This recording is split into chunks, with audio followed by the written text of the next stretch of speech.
शरद जी ये कह कर के चले गए कि वे संसद जा रहे हैं, और एक प्रकार से मुझे एहसास दिलाया कि आपको भी साथ चलना चाहिए। लेकिन मुझे विश्वास है कि जिस विधेयक को पास करने के लिए जा रहे हैं उस पर कोई मत विभाजन नहीं होगा, और सर्वसम्मति से जो भयंकर घटना दिसंबर के महीने में दिल्ली में हुई, जिससे प्रेरित होकर के और कानून में जितने परिवर्तन लाने ज़रूरी हैं वो बना करके और संसद के सामने आज पेश किया गया, वह पारित हो जाएगा। लेकिन मैंने यह कार्यक्रम कई दिन पहले जब आकर के कलराज जी ने मुझे कहा था कि इस प्रकार का पुस्तक किसी ने तैयार किया है, और जैसे आज उन्होंने बताया कि उनको तो पता भी नहीं था कि उन्होंने तैयार किया है, उनकी जानकारी के बिना और तैयार हो गया। और मैं बधाई देना चाहता हूँ कमल जी को विशेष करके कि उन्होंने वसंत कुमार जी को कि उन्होंने इस प्रकार की बढ़िया पुस्तक तैयार की है।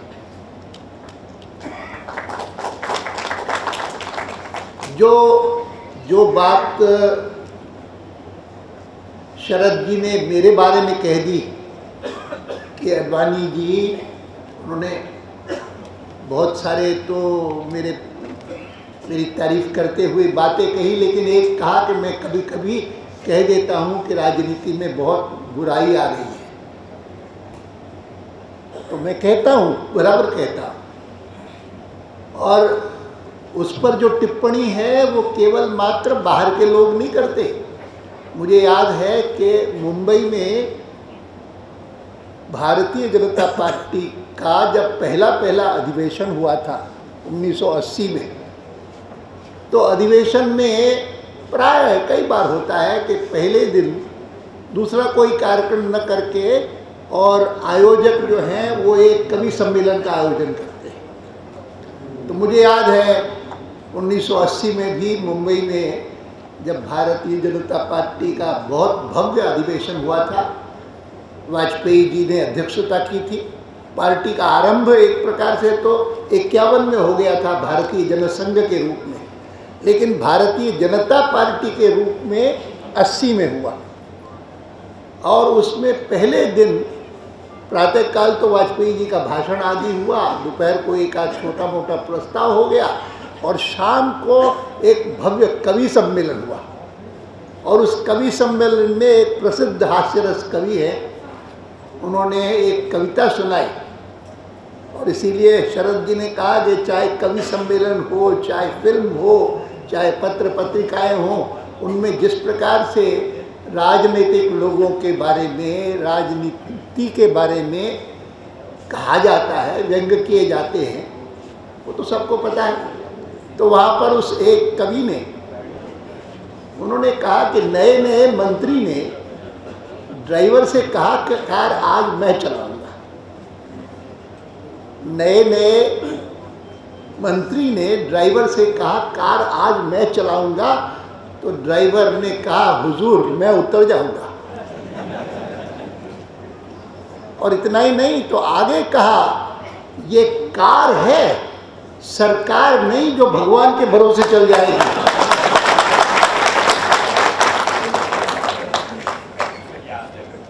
अर्थात वो रिक्शे वाले का उल्लेख कर रहे थे, और किस प्रकार से कलराज जी अपने क्षेत्र के रिक्शे वाले से बातचीत कर रहे थे, उनकी समस्या हल कर रहे थे।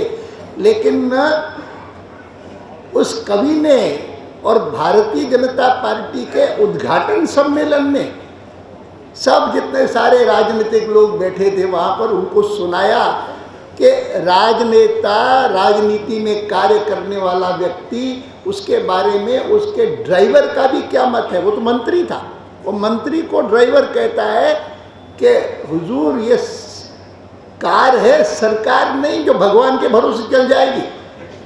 आपको कुछ सूझबूझ हो या न हो, समझ हो कि न हो, आप तो चला लेंगे, लेकिन कार थोड़ी चला सकते हैं, सरकार चला सकते हैं।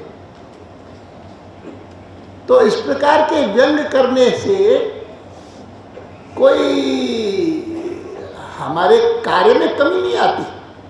और मैं भी अगर कभी कभी कहता हूं कि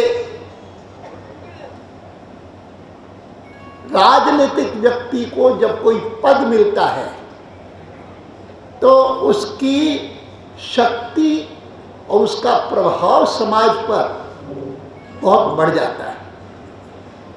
और कभी कभी, जो कि हिंदुस्तान में कई बार होता है, उसके मूल गुणों से कहीं अधिक ताकत उसे प्राप्त हो जाती है। दुनिया के किसी लोकतंत्रीय देश में इस प्रकार से एक के बाद एक भ्रष्टाचार के घोटाले सामने नहीं आते। भारत में क्यों आते हैं, इसका कुछ विश्लेषण करना चाहिए। और मैं जब विश्लेषण करता हूं तो ये तो हमारे लिए सौभाग्य की बात है कि कलराज जी के इस कार्यक्रम में मंच पर सबके सब लोग ऐसे बैठे हैं कि जिनके बारे में हर एक गर्व के साथ कहता है कि भाई इनके ऊपर कोई लांछन नहीं, कोई धब्बा नहीं, गर्व कर सकता है। पर ऐसा क्या सब जगह संभव है? मैं संसद में खड़े होकर के नहीं कह सकता कि यहाँ पर इतने सारे 500 लोग बैठे हैं, यहाँ मंत्रिमंडल में भी जितने लोग बैठे हैं 50, 60, 70 लोग, वे सब वास्तव में जैसा एक आदर्श राजनेता को होना चाहिए वैसे हैं। जबकि 47 से पहले जो लोग राजनीति में आते थे वो सब के सब ऐसे होते थे कि उनको नेता कहते हुए गर्व होता था। उनको कोई नेता कहता था तो उसको ऐसा नहीं लगता था कोई मजाक कर रहा है। माने आखिर तो सुभाष चंद्र बोस जैसे महान देशभक्त को नेताजी नाम मिला। और आज मैं आपको बताता हूं कि कोई कहता है ना ये नेता जा रहा है, तो अभिनेता को इतना बुरा नहीं लगेगा, लेकिन नेता को लगेगा वो नेता जा रहा है। और इसीलिए जब इस प्रकार की कोई पुस्तक निकलती है तो पुस्तक के रचयिता को और पुस्तक का जो केंद्र बिंदु है उसको प्रसन्नता होगी, लेकिन रचयिता को बधाई देनी चाहिए कि अच्छा कार्य कर रहा है, बहुत बढ़िया कार्य किया। और मैं तो बताता हूँ आपको कि जिस समय इमरजेंसी लगी थी, इमरजेंसी का जिक्र किया था अभी थोड़ी देर पहले जोशी जी ने, और कलराज जी के बारे में लिखते हुए इन्होंने लिखा है बसंत कुमार जी ने कि 19 महीने कारावास में थे। कहाँ के कारावास में थे? देवरिया में थे। नहीं, मेरा तो सौभाग्य था, मैं तो बेंगलोर जेल में था।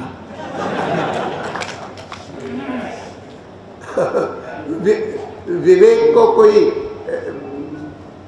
पत्नी ढूंढनी थी तो वो भी बेंगलोर से ढूंढी।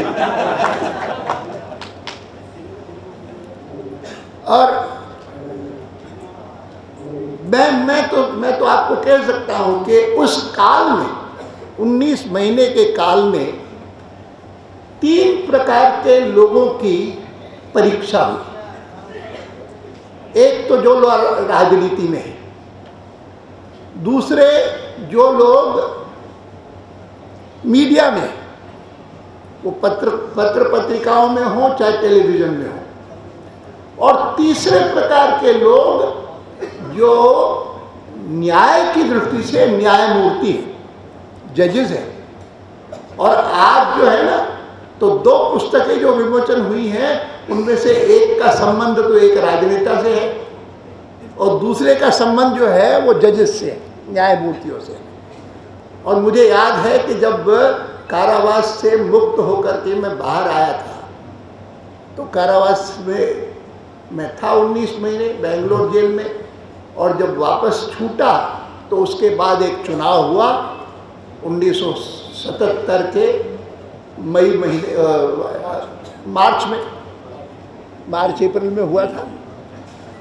मैं फरवरी में छूटा था और मार्च में हुआ चुनाव, और उस मार्च के चुनाव में पहली बार देश की जनता ने कांग्रेस पार्टी के खिलाफ इतना गुस्सा दिखाया कि पहली बार कांग्रेस पार्टी हार गई और नई दिल्ली में पहली बार एक गैर कांग्रेसी सरकार बनी, जिसके मुखिया थे प्रधानमंत्री श्री मोरारजी भाई देसाई। मुझे याद है कि मोरारजी भाई देसाई ने जब मुझे भी मंत्रिमंडल में लिया तो मुझसे पूछा कि जो नॉर्मली साधारणतः कोई प्रधानमंत्री नहीं पूछता, उन्होंने पूछा कि अडवाणी कोई प्रेफरेंस है पोर्टफोलियो का? तो मैंने कहा कि मैं तो भाई पत्रकार हूँ और पत्रकार के नाते स्वाभाविक प्रेफरेंस भी मेरा वही होगा, लेकिन आज की परिस्थिति में जब इमरजेंसी के बाद आपकी हमारी सरकार बनी है तो स्वाभाविक रूप से मैं मानता हूँ कि इस इमरजेंसी के काल में अगर किसी के साथ सबसे ज़्यादा अत्याचार हुआ, सबसे ज़्यादा अन्याय हुआ, तो वो मीडिया के साथ हुआ। और इसीलिए मैं तो चाहूँगा कि मुझे इंफॉर्मेशन एंड ब्रॉडकास्टिंग मिनिस्ट्री मिले, और उन्होंने मुझे दे दी। क्या सवाल, ठीक है, बहुत अच्छा है, क्योंकि मैंने कहा कि मेरा काम होगा कि इस मीडिया को इस प्रकार के सारे बंधनों से मुक्त करना जो बंधन उसके ऊपर इमरजेंसी के समय में लगाए गए। आप कल्पना करिए कि उस समय हमने जेल में गए तो जेल में जाते ही हमने एक हेबियस कॉर्पस पिटीशन लगा दी बेंगलोर के हाई कोर्ट में। हमने कहा कि बिना कारण के हम यहाँ पर, वाजपेयी जी, मैं, मेरे साथ दंडवते थे, मधु दंडवते और श्यामनंदन मिश्रा थे, हम 4 MP थे जो MP बेंगलोर गए थे एक पार्लियामेंट्री कमेटी की मीटिंग के लिए। एक कमेटी में किसी विधेयक पर विचार करने के लिए, विधेयक था एंटी डिफेक्शन लॉ, उस पर विचार करने के लिए गए थे और हमको पकड़ के ले गए जेल में, लेना नहीं देना नहीं। और कोर्ट में जैसे ही हमने हेबियस कॉर्पस पिटीशन डाली तो कोर्ट में गुस्से में आकर के जज ने कहा कि ये हो क्या रहा है? ये जो कमिश्नर ऑफ पुलिस है जिसने इनके वारंट को साइन किया है और इनको maintenance of internal security act Misa उसमें नज़रबंद किया है, कोई अपराध नहीं, कोई कारण नहीं, इनको जेल में डाल दिया। वो इनको जानता भी है, पहचानता भी है, कैसे ही बना दिया, जो कहा उन्होंने साइन कर दिया। और पहले ही दिन ऐसा डांटा था कि यहाँ पर सरकार को जब पता लगा कि कोर्ट में ऐसी चर्चा हुई तो यहाँ पर उनको समझ में आया कि ये तो जज जो भी है वो छोड़ देगा, ये तो हमको डांट करके 2-4 स्ट्रिक्चर्स हमारे खिलाफ पास करके इसको निकाल देगा। तो 5-10 दिन बाद अचानक एक दिन सुबह 6 बजे आकर के जेल सुपरिंटेंडेंट ने हमको जगाया और कहा बहुत अच्छी खबर है। मैंने कहा क्या खबर है? तो उन्होंने कहा कि आपकी रिहाई हो रही है, आपका रिलीज ऑर्डर आ गया है। अब हमारे सारे साथी थे, मैंने उनको कहा कि मुझे लगता है कि ये मामला कुछ और है, रिलीज तो होने का सवाल नहीं है, मुझे नहीं लगता। और मैंने उन्हें कहा कि यहाँ आने से पहले एक ज्योतिषी से मेरे यहाँ से किसी पहचान वाले ने पूछा था कि भाई ये कारावास हो गया है, ये हो गया है, तो क्या होगा?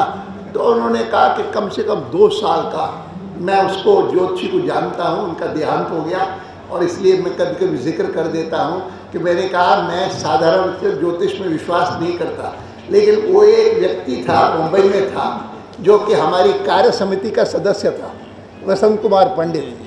तो उस वसंत कुमार पंडित से मैंने ही पूछा था, जब हम लोग गुजरात में जीत गए, हम लोग बहुत अच्छी स्थिति में आ गए और श्रीमती गांधी के खिलाफ एक जजमेंट आ गया था इलाहाबाद हाई कोर्ट का, तो तब मैंने पूछा था, जून का महीना था, मैंने पूछा कि पंडित जी, वसंत कुमार जी, ये वसंत कुमार जी नहीं, वो दूसरे वसंत कुमार जी, वो पंडित जी आपके नक्षत्र क्या बोल रहे हैं, मेरी जो राजनीतिक समझ है उसके अनुसार तो भविष्य बहुत बढ़िया दिखता है।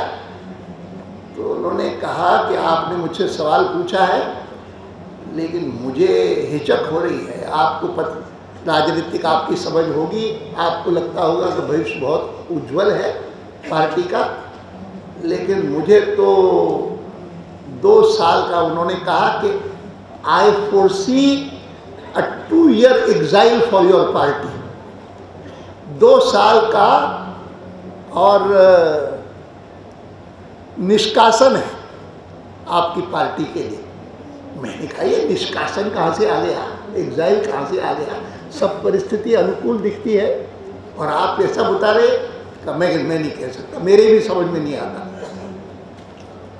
और जब 10 दिन बाद हम लोग गिरफ्तार हुए और अंदर गए और फिर अचानक एक दिन सुबह सुबह आकर के सुपरिटेंडेंट ने कहा कि आपकी रिहाई हो रही है, मैंने सब साथियों से कहा भाई देखो रिहाई मुझे नहीं समझ में आती, ये कुछ मामला और है।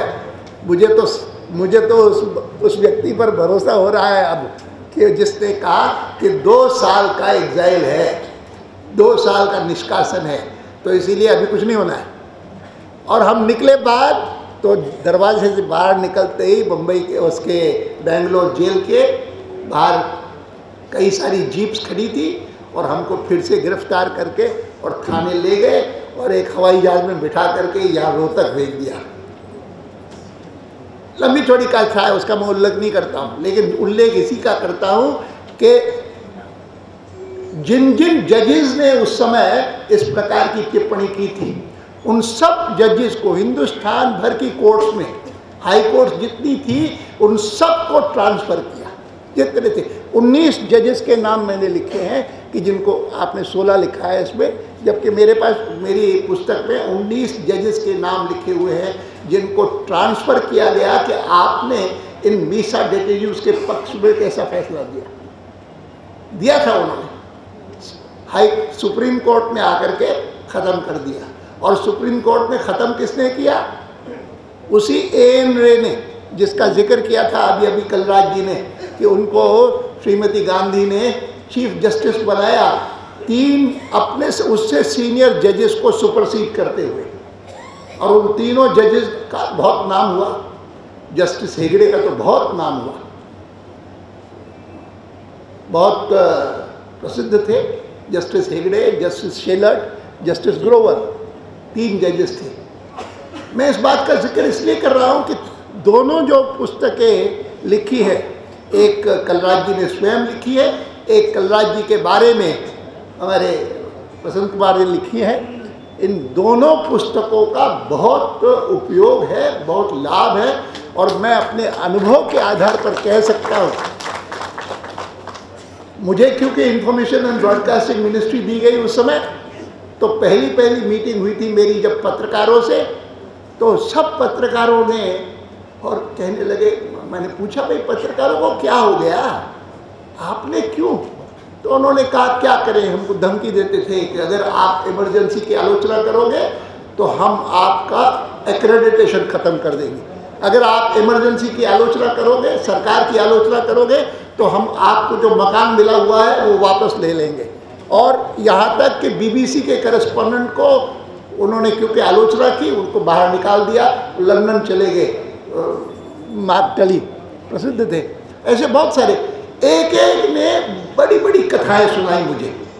बड़ी मीटिंग थी वो पत्रकारों की। मैंने उस पत्रकार सम्मेलन में मैंने उनको कहा कि आपकी शिकायतें जायज़ है, लेकिन मुझे शिकायत ये है, मैं भी पत्रकार रहा हूँ, कि आप में से बहुत सारे लोग ऐसे थे कि जिनसे सरकार ने न कोई धमकी दी और उनकी अपेक्षा इतनी थी कि ये लोग ज़रा झुक करके चले गए, और आप रेंगने को तैयार हो गए।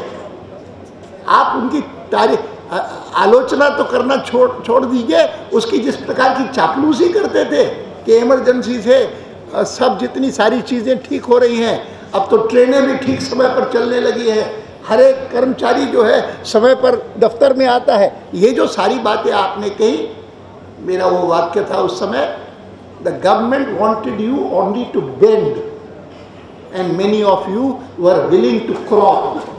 आप रेंगने को तैयार थे। मुझे शिकायत इस बात की है, मैं भी पत्रकार रहा हूँ, मैंने कहा, और मुझे तो सचमुच तो राजनीतिक लोगों के बारे में भी शिकायत है, अधिकांश ढीले पड़े। मुझे गर्व है तो थोड़ा अपनी पार्टी का गर्व है कि उन्होंने हिम्मत दिखाई। इसके कारण हमारे लोग सबसे ज़्यादा, वो चाहे संघ के हों चाहे भारतीय जनसंघ के हों, सबसे ज़्यादा जेलों में हम गए। लेकिन आपके बारे में मैंने कहा, मैं अपेक्षा करता था कि कम से कम पत्रकार जो है हिम्मत दिखाएंगे।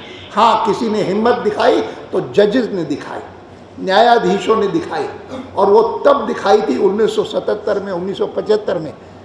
आज जैसे कहा कलराज जी ने, सही कहा कि एक समय था जब न्यायाधीशों के बारे में कभी कोई भ्रष्टाचार की बात नहीं करता था, कभी उल्लेख भी नहीं होता था कि कोई हायर जुडिशरी, अब सुप्रीम कोर्ट हो या हाई कोर्ट हो, उसमें कोई पैसा ले सकता है या पक्षपात कर सकता है अपना, क्योंकि मेरी लड़की या मेरा लड़का वे इस क्लाइंट के वकील हैं, इसीलिए मैं उनके पक्ष में फैसला दे दूंगा। ये कभी नहीं होता था, अब ऐसा नहीं होता, स्थिति बदल गई है।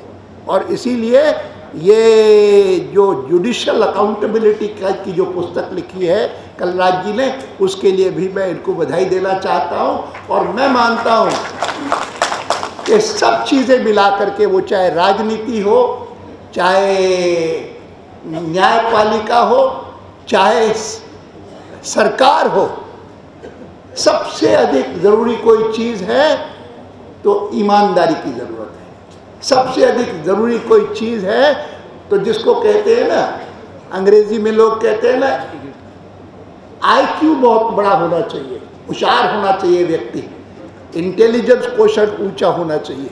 मैं कहा करता हूँ इंटेलिजेंस कोशेंट इम्पॉर्टेंट है, लेकिन मैंने किसी पुस्तक में पढ़ा कि इमोशनल कोशेंट उससे भी ज़्यादा इम्पॉर्टेंट है। भावनाएं,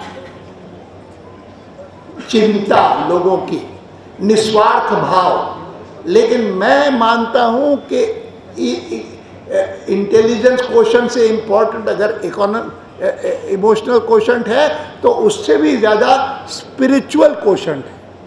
स्पिरिचुअल कोशेंट से बड़ा कोई कोशेंट नहीं है। और अगर आज राजनीति में भी कुछ लोगों की अगर तारीफ होती है तो मैं मानता हूं कि उनका स्पिरिचुअल कोशेंट ऊंचा होगा, इसलिए होती है।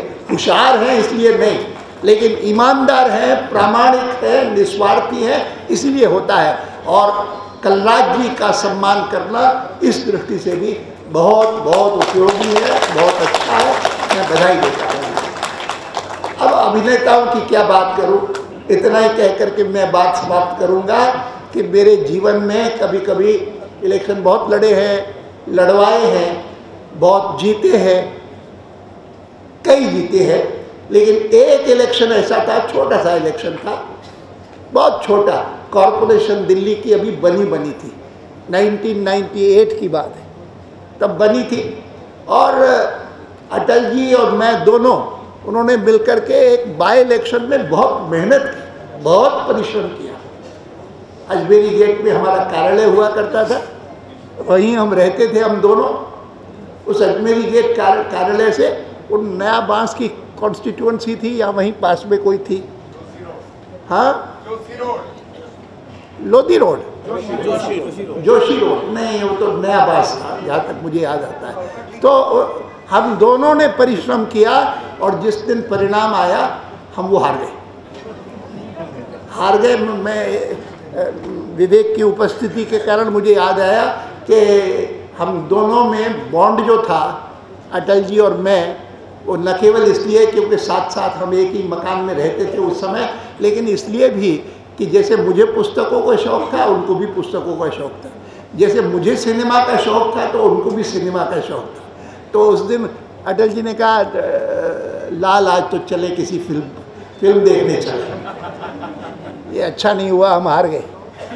मैंने कहा चलो, उन्होंने कोई फिल्म, मैंने कहा किसी कोई खास देखनी, उन्होंने कहा किसी कहीं पर भी चलो। मैंने कहा निकट से निकट जो है यहाँ पर पहाड़गंज में इम्पीरियल सिनेमा है, बहुत पुराना सिनेमा, और उस इम्पीरियल सिनेमा में चले गए।